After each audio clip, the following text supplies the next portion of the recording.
सभी को प्रणाम। हम शुरू कर रहे हैं एक नई पुस्तक का स्वाध्याय, जन्म शताब्दी पुस्तक माला 54, कामनाएं भगवान को सौंप दें। आइए एक गायत्री मंत्र के साथ स्वाध्याय शुरू करते हैं।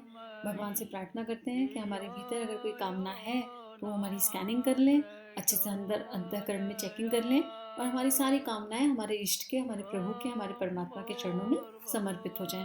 ओम भूर्भुवः स्वाहा तत्सवितुर्वरेण्यं भर्गो देवस्य धीमहि धियो यो नः प्रचोदयात्। हर स्वाध्याय की शुरुआत में माँ हमसे कहती है, क्या कहती है कि ये पुस्तक माँ गायत्री की कृपा से आपके पास आई है। इसको अच्छे से सुनिए, इसके इम्पोर्टेंट जो पॉइंट्स हैं उनको नोट कीजिए, अपने गुण कर्म आचरण में ढालिए और ज़्यादा से ज़्यादा लोगों तक इस स्वाध्याय को पहुंचाइए।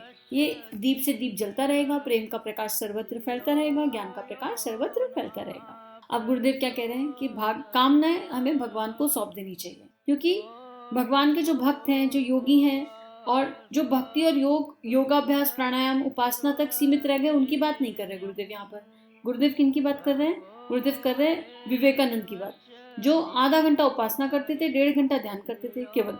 गांधी जी की बात, जो आधा घंटा सामूहिक प्रार्थना करते थे, लेकिन विवेकानंद से गांधी तक इन्होंने केवल साधना में, उपासना में, जो हमने कल समझा था लास्ट वाले उसमें उपासना क्या होती है, उसमें आधा घंटा दिया, लेकिन अपने संपूर्ण जीवन का परिष्कार कर लिया, अपना सारा जीवन भगवान के क्रियाकलापों को पूरा करने के लिए समर्पित कर दिया।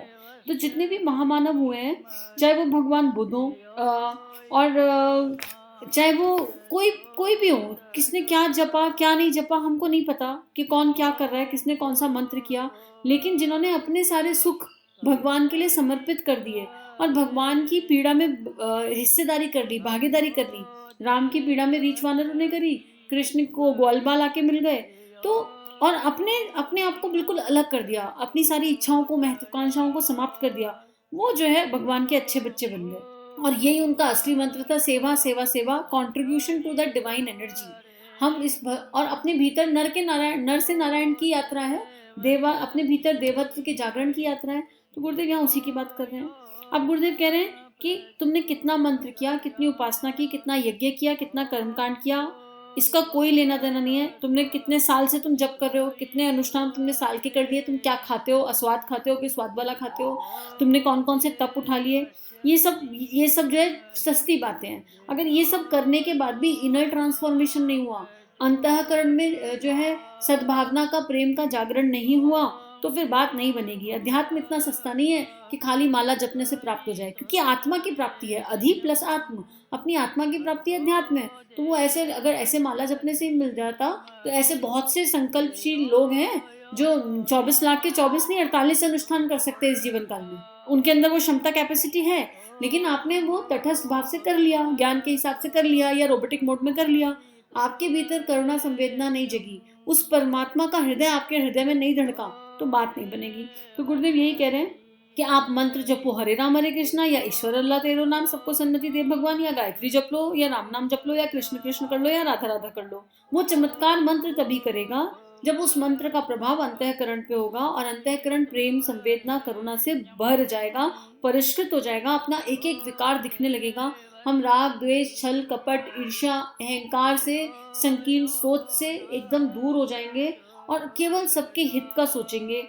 पूरा विश्व हमारा परिवार बनने लग जाएगा। हम मैं और मेरा से ऊपर उठ जाएंगे और फिर धीरे धीरे अपने परिवार से अपने समाज और अपने समाज का निर्माण और फिर विश्व के लिए आके खड़े हो जाएंगे। तभी समझ लो कि हमारे जीवन में, हमारे स्वरूप में साधना का महत्व है और हम उस एक दिव्य स्वरूप को जी रहे हैं। और जब हम उसको जीने लगेंगे तो फिर भगवान हमारे आगे पीछे घूमेंगे, फिर भगवान आ जाएंगे, भगवान खुद आ जाएंगे ढूंढने के लिए कि कहाँ गए वो बच्चे जो मेरे हिसाब से जीवन जी रहे थे। अब गुरुदेव इसमें कह रहे हैं जीवन साधना महत्वपूर्ण, विधि या माला नहीं। देखो, भगवान को प्राप्त करने के लिए कोई विधि नहीं है। भगवान तो अविधि से भी प्राप्त हो जाएगा। मरा करते करते राम की प्राप्ति हो गई, विधि कहाँ थी?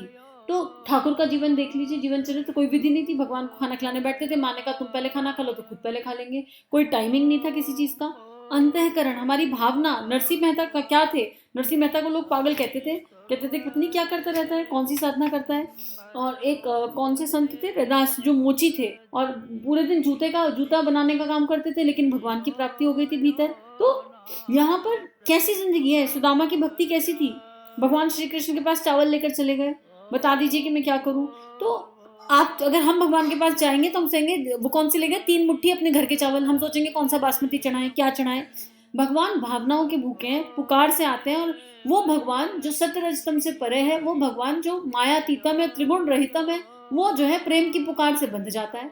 केवल अंतःकरण में वो सच्ची पुकार होनी चाहिए, प्रेम की पुकार, कि हे प्रभु, हे परमात्मा, हमें हमारे भीतर वो प्रेम दे दीजिए आपके लिए। अगर हम प्रेम करते हैं तो जिससे हम प्रेम करते हैं उसका चिंतन करने लगते हैं।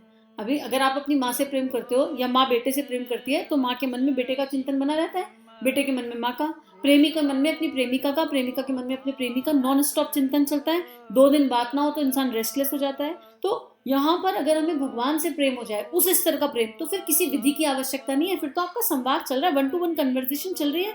तो फिर वहां ये नहीं देखा जाएगा हमने कितना जप किया, कितनी माला करी, जीवन शुद्ध था अशुद्ध था, जीवन कैसा था शुरू से लेकर अंत तक। वो तो एक भक्त और भगवान के बीच की बात हो जाएगी। वही वाली बात है ना, उद्धव को कहती है गोपियां कि ये भक्ति है उद्धव, ज्ञान से समझ में नहीं आएगी। तो ज्ञान की इंपॉर्टेंस नहीं है, ऐसा नहीं है। श्रद्धा और विश्वास से भक्ति का जन्म होता है, और क्योंकि भक्ति के माता पिता हैं श्रद्धा और विश्वास, और भक्ति जहाँ सच्ची आ जाएगी वहां उसके बच्चे ज्ञान और वैराग्य अपने आप आ जाएंगे। तो भक्ति से उत्पन्न ज्ञान और वैराग्य हमें परम और चरम तक ले जाता है। ये बात गुरुदेव कह रहे हैं। 5 मिनट की भी साधना करी, 5 मिनट की भी उपासना करी, लेकिन अंतःकरण की अनंत गहराइयों से करी तो वो सिद्ध हो जाती है, सिद्ध हो सकती है। लेकिन बाकी का पूरा 24 घंटा कैसे बिताया, इस पे अगर चिंतन नहीं किया तो बात नहीं बनेगी। और भक्ति की जो मस्ती है, जो उसका आनंद है, वो पूरे दिन रहता है, पूरी जिंदगी रहता है, उतर नहीं सकता। आप टेम्परेरी नशा कर लो, सारा उतर जाएगा, इधर उधर हो जाएगा। लेकिन भक्ति एक अनंत आनंद है और अनंत नशा है, अनंत नशा। इस नशे के बारे में केवल समझाया जा सकता है, लेकिन इसको अनुभव केवल कृपा से किया जा सकता है। और अगर किसी ने इस नशे का एक बूंद भी पी लिया तो फिर वो इस नशे के लिए पगला जाएगा। वो बार बार ढूंढेगा कि वो नशा मुझे कैसे मिले, मैं क्या करूं कि वो नशा आ जाए, और पूरी जिंदगी उस नशे की तलाश में, अपने भगवान की तलाश में भटकता रहेगा। ऐसा दिव्य नशा है भक्ति का। ये गुरुदेव यहाँ पे समझाना चाह रहे हैं। आगे गुरुदेव लिखते हैं, जिंदगी में नशा हो तो भक्ति जैसा हो। अगर जिसने भगवान, और भक्ति का नशा कैसे होगा? प्रेम से होगा। प्रेम की पराकाष्ठा भक्ति है। प्रेम किससे? वो श्रेष्ठ गुणों के समुच्चय से, अपने इष्ट से, अपने प्रभु से, अपने परमात्मा से, अपने गुरु से, अपनी गुरु माँ से, जिससे भी आप प्रेम करते हो। आप इस कदर प्रेम करो, इस कदर प्रेम करो, और अकारण प्रेम करो। उस प्रेम के पीछे कोई कारण नहीं होना चाहिए। जैसे हमें हमारे परमात्मा का प्रेम अकारण मिला हुआ है, कोई कारण नहीं है। बस ऐसा प्रेम हमारे अंतःकरण में आ जाए तो हम जिसका चिंतन करेंगे उसके जैसे बन जाएंगे, हमारा स्वरूप बदल जाएगा। भक्ति के क्रियाकलापों को जप की विधि से नहीं समझा जा सकता। आप भक्त के जीवन को देख लो। अगर आप ये देखने बैठोगे कि सुबह कितने बजे उठते हैं, फिर कितनी माला करते हैं, फिर क्या खाते हैं, क्या पीते हैं, अगर आप इस दृष्टि से एक भक्त का आकलन करोगे तो भक्त फेल हो जाएगा। कुछ भी नहीं मिलेगा आपको उसके जीवन में। उसको लगेगा ये तो सब गड़बड़ है, इनकी तो भक्ति ही नहीं है कहीं। सुदामा की भक्ति, सुग्रीव की भक्ति किस तरह की थी, अंगद की भक्ति, हनुमान की भक्ति किस तरह की थी, इनके जीवन को देख लीजिए। कोई मंत्र जब दिख रहा है क्या? बैठ के साधना अनुष्ठान दिख रहा है क्या? किसकी कुंडलिनी जग गई इनमें से? किसी की कुंडलिनी जगी? हनुमान चालीसा का पाठ कर लो बैठ के 108 बार भी पाठ, तो हनुमान जी अंदर आ जाएंगे क्या? नहीं। लेकिन हनुमान कहते हैं राम से बड़ा राम का नाम, और उससे भी ज्यादा बड़ा राम का काम। वो उसमें लगे हुए हैं, लेकिन कर्म फल के त्याग के साथ। उनको ये एहसास ही नहीं है कि मैं काम कर रहा हूँ। हनुमान जी से किसी ने पूछा कि हनुमान जी आप भगवान बन गए, और आप भगवान बन गए और लोग आपके पास जब प्रार्थना करते हैं तो उनकी सारी प्रार्थना स्वीकार हो जाती है, तो आप इतने सारे लोगों की प्रार्थना को सुनते कैसे हैं? हनुमान जी ने इतना सुंदर उत्तर दिया। हनुमान जी ने कहा कि मेरे हृदय में मेरे राम बसते हैं, और प्रार्थना एक हृदय से निकलती है, और जब वो एक हृदय से निकलती है और कोई मेरा नाम लेके करता है तो मेरे हृदय तक पहुंच जाती है, और मेरे हृदय तक जब वो प्रार्थना पहुंच जाती है तो वो सीधे मेरे राम के कान में चली जाती है। और मेरे राम मुझसे इतना प्यार करते हैं कि उनके भक्त का सम्मान बना रहे, उनके भक्त का मान बना रहे, इसलिए वो उसकी प्रार्थना को पूर्ण कर देते हैं। और मुझे पता भी नहीं चलता, मैं तो राम नाम से कभी मुक्ति नहीं होता, मैं तो हर समय राम नाम करता रहता हूँ, तो मुझे पता ही नहीं चलता कि लोग मेरा नाम लेते हैं तो उनकी प्रार्थना कैसे पूर्ण हो जाती है। तो कितना सुंदर उत्तर है भगवान का कि मेरे हृदय में तो वो राम बस रहे हैं, और भगवान राम मेरा मान रखना चाहते हैं, इसलिए मुझे किसी की प्रार्थना सुनाई नहीं आती, फिर भी सबकी प्रार्थना पूर्ण हो जाती है। ऐसा इंस्ट्रूमेंट बनना चाहिए, हनुमान जैसा इंस्ट्रूमेंट बन जाओ। भक्ति की ऐसी पराकाष्ठा कि किसी ने आपका मन में नाम सोच लिया और आपका नाम सोच के सोचा कि हमारी प्रॉब्लम का सॉल्यूशन हो जाएगा, तो आपको पता भी न चले और आपकी एनर्जी में आपका इष्ट इस कदर रमता हो कि आपकी प्रॉब्लम का सॉल्यूशन हो जाए। यही मीरा की गिरधर थे। मीरा अगर गिरधर से किसी के लिए कुछ कह देती थी, या कोई मीरा से आगे कोई प्रार्थना कर देता था कि भैया ये प्रार्थना हमारी स्वीकार कर लो, तो मीरा को सुनती थी या नहीं सुनती थी, लेकिन गिरधर को सुन जाती थी। और उनको मीरा का मान बड़ा प्यारा था। मीरा का मान सम्मान बना रहे, ये गिरधर हमेशा चाहते थे। इसलिए मीरा की प्रार्थनाएं स्वीकार होने लगी और फिर मीरा धीरे धीरे भक्तों में श्रेष्ठ हो गई। हनुमान धीरे धीरे समर्पण में, भक्ति में श्रेष्ठ हो गए। तो यही बात गुरुदेव कह रहे हैं कि इसीलिए हनुमान जी को भूत प्रेत भगाने के लिए चक्कर नहीं लगाने पड़ते, किसी के पास आना जाना नहीं पड़ता, सब कुछ राम करते हैं। दिखाई हनुमान देता है कि हनुमान कर रहे हैं। तो यही बात गुरुदेव कह रहे हैं कि भक्ति हो तो ऐसी हो कि आपका भगवान आपके भीतर आकर रच बस जाए, और इस तरह रच बस जाए कि आपको पता ही ना हो कि कब आप भक्त हो और कब आप भगवान हो। भक्त और भगवान का सम्मिश्रण हो जाए। लेकिन उसके लिए चाहिए क्या? प्रेम, क्योंकि प्रेम की पराकाष्ठा ही भक्ति है। तो आज के लिए इतना ही स्वाध्याय।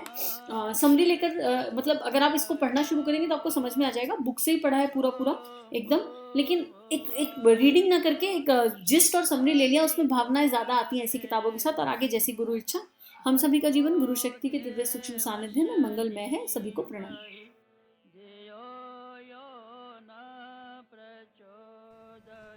हमारे YouTube चैनल को सब्सक्राइब कीजिए और बेल आइकन पर क्लिक कीजिए ताकि आने वाली सभी वीडियो की नोटिफिकेशन आपको मिलती रहे। आप सभी को बहुत बहुत थैंक यू।